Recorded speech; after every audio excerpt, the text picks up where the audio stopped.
Magandang araw mga kababayan, narito na ang pinakabagong ulat sa lagay ng panahon ngayong araw, December 6, 2025, Saturday. Inaasahan na ngayong araw pa lang maglalandfall itong si Bagyong Wilma. Alamin natin ang mga lugar na posibleng maapektuhan ng malalakas na pag-ulan at hanging dala ng bagyong ito. Para naman lagi kang updated sa lagay ng panahon, i-click mo lang ang subscribe button. Bumilis ng kaunti ang galaw ni Tropical Depression Wilma habang kumikilos ito pakanluran sa dagat silangan ng Eastern Visayas. Sa pinakahuling datos, ngayong umaga ang sentro ni Wilma ay tinatayang nasa layong 70 kilometers sa silangan ng Borongan City, Eastern Samar. Ang lakas ng hangin malapit sa gitna ay nananatili sa maximum sustained winds na 45 kilometers per hour, may bugso hanggang 55 kilometers per hour at central pressure na 1,004 hectopascals. Ang kasalukuyang kilos ay westward sa bilis na 15 kilometers per hour. Ang saklaw ng malalakas na hangin ay umaabot hanggang 220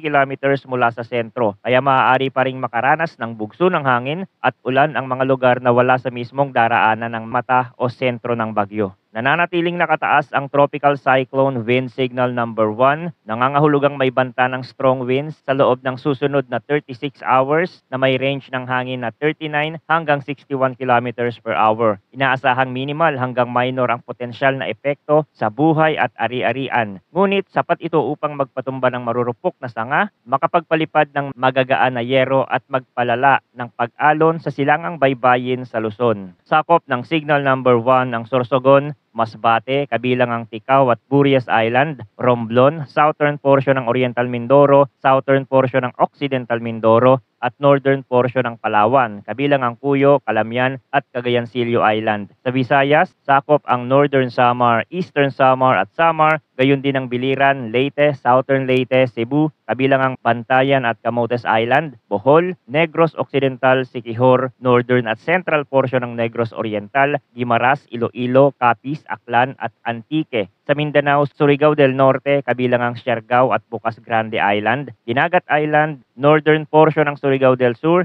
northern portion ng Agusan del Norte at Camiguin. Kung ikaw ay nasa mga nabanggit na lugar, bantayan ang mga abiso ng inyong LGU at ihanda ang mga tahanan laban sa posibleng malalakas na buhos ng ulan at pagbugso ng hangin. Sa latest heavy rainfall outlook na inilabas ng Pag-asa dahil sa epekto ng Tropical Cyclone Wilma at sa kasabay na shear line, ngayong araw inaasahan ng 100 hanggang 200 millimeters na mga pag-ulan sa Camarines Sur, Catanduanes, Albay, Sorsogon, Masbate, Northern Samar, Eastern Samar at Samar, habang 50 hanggang 100 millimeters naman sa Marinduque, Camarines Norte, Quezon, Romblon, Biliran, Leyte, Cebu, Negros Occidental, Aklan, Capiz, Iloilo, Guimaras at Antique. Tandaan na kung sasabay ang buhos sa oras ng high tide, mas bibilis ang pagtaas ng tubig sa estero at ilog, kaya iwasan ang pagtawid sa mga binahang kalsada. Para naman bukas, inaasahan ng 100 hanggang 200 millimeters na mga pag-ulan sa Romblon, Camarines Norte, Camarines Sur, pati na sa Aklan at Capiz.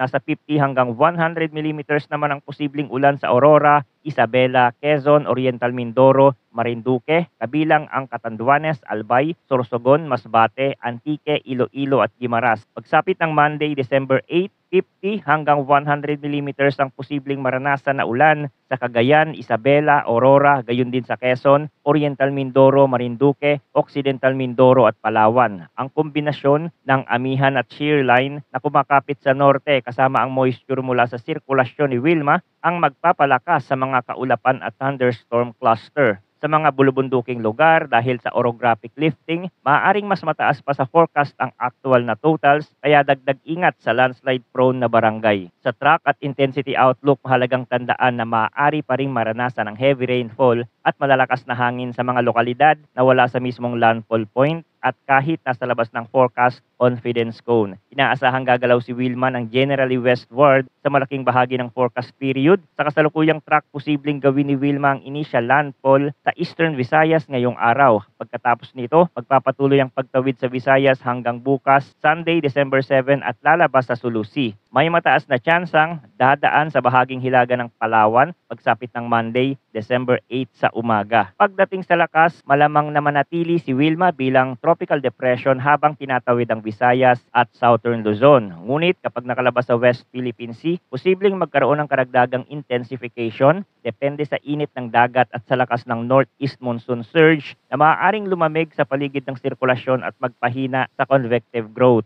At kahapon, naglabas ng La Nina Advisory ang Pag-asa. Sinasabi na sa ngayon, maikli, ngunit may umiiral na La Nina ang napatunayan sa Tropical Pacific. Mula September 2025, nagsimulang bumaba ang sea surface temperature sa Central at Equatorial Pacific at lalo pang humina noong November hanggang maabot ang weak La Nina threshold. Ayon sa pinakabagong forecast, inaasahan na tumagal ang La Nina hanggang sa first quarter ng 2026. Itinuturing na may weak La Nina kapag ang 1-month sea surface temperature anomaly ay negative 0.5 degrees Celsius o mas mababa at inaasahan ang 3-month Oceanic Nino Index ay negative 0.5 degrees Celsius o mas mababa para sa mga season tulad ng September, October, November at November, December, January. Batay sa ilan pang climate models, inaasahang magpapatuloy ito hanggang season na December 2025 hanggang February 2026.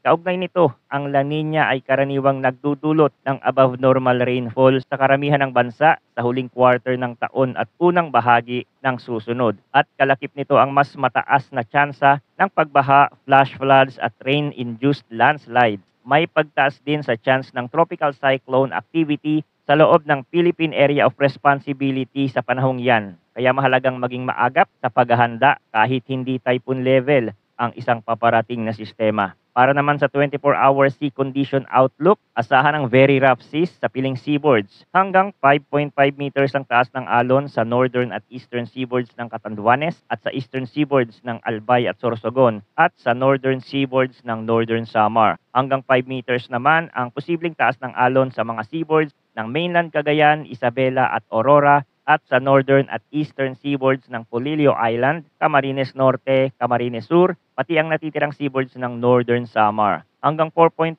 meters naman sa eastern seaboards ng Batanes, Babuyan Island at eastern Samar. Sa ganitong kondisyon, mapanganib ang paglalayag para sa lahat ng uri ng sasakyang pandagat kung nasa laot. Makabubuting magtungo sa ligtas na himpilan o safe harbor sa lalong madaling panahon at maghintay hanggang humupa ang hangin at alon. Sa rough seas, hanggang 4 meters ang taas ng alon sa natitirang seaboards ng Batanes at Babuyan Island at sa seaboards ng Ilocos Norte. Hanggang 3.5 meters sa mga seaboards ng Surigao del Sur at Kalayaan Island. Hanggang 3 meters sa natitirang seaboards ng Ilocos Region at sa silangang seaboards ng Davao Oriental. Kung motor bangka o maliliit na bangka ang gamit, huwag munang pumalaot, lalo na kung kulang sa safety gear o hindi sanay sa ganitong kondisyon. Para naman sa moderate to rough seas, inaasahan ang hanggang 2.5 meters sa kanlurang seaboards ng Zambales, Bataan, Batangas at Palawan, pati sa seaboards ng Cuyo Island at sa kanlurang seaboards ng Antique at Negros Occidental. At sa southern seaboards ng Oriental Mindoro, Negros Oriental at Davao Occidental, gayon din sa seaboards ng Occidental Mindoro, Romblon at Aklan. Hanggang 2 meters sa natitirang seaboards ng Palawan, Quezon